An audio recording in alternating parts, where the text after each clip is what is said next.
The name John Innes on compost bags often leads to confusion about who or what John Innes is. Is it a brand of compost, a company? And why is it called John Innes anyway? Put simply, John Innes refers not to a person, but to a specific compost recipe. So why the name? John Innes was a 19th century philanthropist with an interest in plant science. In 1910, the week before his death, in a move that shocked his family, he changed his will, leaving his fortune to establish a charitable foundation to further horticultural research.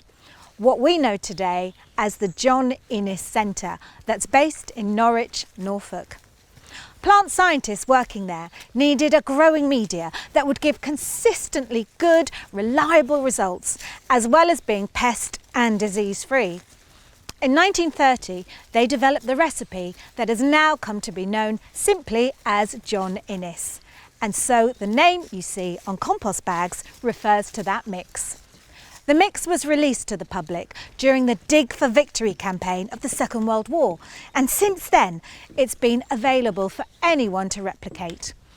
The John Innes Institute has never benefited commercially from their recipe, but as time went on, there was concern that some John Innes mixes were not as good as they should be, and so the John Innes Manufacturers Association was formed to ensure the quality of the compost mix bearing the name John Innes.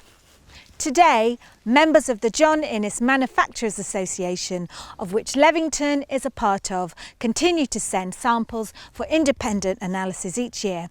So it's good to know that our John Innes number 1, 2 and 3 composts all have the John Innes Manufacturers Seal of Approval on the pack.